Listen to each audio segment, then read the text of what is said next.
উজনিত এতিয়াও কলা হীৰাৰ চোৰাং ব্যৱসায় অব্যাহত। সেউজ পাহাৰ টকলা কৰিছে কোনে? কাৰ আশীৰ্বাদত চলিছে খনিজ সম্পদৰ অবাধ বেহা?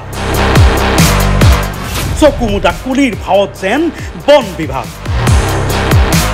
পুথি খলিহনা ধৰিয়েই সামৰিছে দায়িত্ব।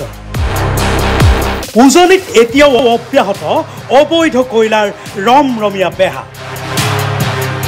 তিনিচুকীয়া জিলাৰ বিভিন্ন ঠাইত কাৰ্যত যেন প্ৰশাসনৰ নাকৰ তলতেই চলি আছে কলা হীৰাৰ চোৰাং ব্যৱসায়। কয়লা মাফিয়াৰ হাতোৰাত যেন ধ্বংসস্তূপত পৰিণত হৈছে ইখনৰ পাছত সিখনকৈ সেউজ পাহাৰ। চকুমুদা কুলিৰ ভাৱত যেন বিয়াগুম বন বিভাগ আৰক্ষী প্ৰশাসন। এই সন্দৰ্ভত সবিস্তাৰে বাতৰি পৰিৱেশন কৰি আহিছোঁ আমি, যাৰ বাবে নেশ্যন এনিৰ পদক্ষেপক আদৰণি জনাইছে একাংশ জাতীয় সংগঠনে।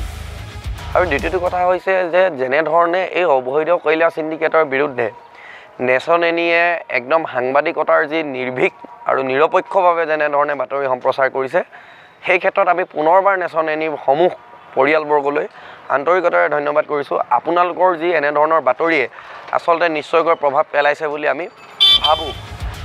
আনহাতে নেশ্যন এনিৰ ধাৰাবাহিক তথা আপোচবিহীন বাতৰিৰ প্ৰভাৱতে যেন গা লৰাবলৈ এতিয়া বাধ্য হৈছে বন বিভাগ। কিন্তু একমাত্ৰ দায়িত্ব কৰাৰ স্বাৰ্থতে যেন চোৰাং কয়লাৰ ব্যৱসায়ত জড়িত থকাৰ অভিযোগত 5জনকৈ শ্ৰমিকক গ্ৰেপ্তাৰ কৰিছে বন বিভাগে। ৰৌ বৰালিৰ ছাঁটোকে চুবলৈ সাহস নকৰা বন বিভাগে যেন এতিয়া একমাত্ৰ চৌফৰ নামত গ্ৰেপ্তাৰ কৰিছে এই শ্ৰমিককেইজনক,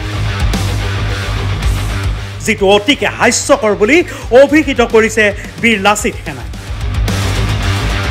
লগতে সমগ্ৰ কয়লাৰ চোৰাং ব্যৱসায় আৰু চিণ্ডিকেট বন্ধ কৰাৰো দাবী তুলিছে সংগঠনটোৱে। যে 5জন কয়লা শ্ৰমিকক কয়লা চিণ্ডিকেটৰ লগত জড়িত থকাৰ সুবাদত গ্ৰেপ্তাৰ কৰিছে বুলি বন বিভাগে আমি ইতিমধ্যে সংবাদ মাধ্যমত প্ৰচাৰিত হৈ আছে আৰু আমি দেখিবলৈ পাইছোঁ। আৰু আটাইতকৈ এটা হাঁহি উঠা আৰু হাস্যকৰ বিষয় যে যি সময়ত 5জন শ্ৰমিকে দিনটোত 1000 বা 1500 টকাৰ কাৰণে নিজৰ পৰিয়ালটো পোহপাল দিয়াৰ স্বাৰ্থত তেওঁলোকে কয়লা ব্যৱসায়ত আচলতে জড়িত হ'বলগীয়া হৈছে। সেইকেইজন খাটি খোৱা শ্ৰমিকক আচলতে গ্ৰেপ্তাৰ কৰি বন বিভাগে কি বুজাব বিচাৰিছে? গতিকে আমি বীৰ লাচিত সেনা অসমে একদম খোলা খুলিকৈ স্পষ্টকৈ আপোনালোকৰ সংবাদ মাধ্যমৰ জৰিয়তে কৈ দিব বিচাৰিছোঁ, অতি শীঘ্ৰেই সেই 5জন শ্ৰমিকক তদন্ত কৰি আচলতে কোনসকল এই কয়লা চিণ্ডিকেটত জড়িত হৈ আছে, কোনে আচলতে এই শ্ৰমিকসকলৰ পৰা কয়লা কিনিছে বা কোনে আচলতে এই 70ৰ পৰা 1 লাখ টকা এণ্ট্ৰি লৈছে, অতি শীঘ্ৰেই বন বিভাগে বা অসম চৰকাৰে তদন্ত ঘোষণা কৰি এই চিণ্ডিকেট মাফিয়াসমূহৰ ওপৰত কিন্তু ব্যৱস্থা গ্ৰহণ কৰিব লাগে বুলি ভাবোঁ। তিনিচুকীয়াৰ পৰা মনীষ দত্তৰ ৰিপৰ্ট, নেশ্যন এনি।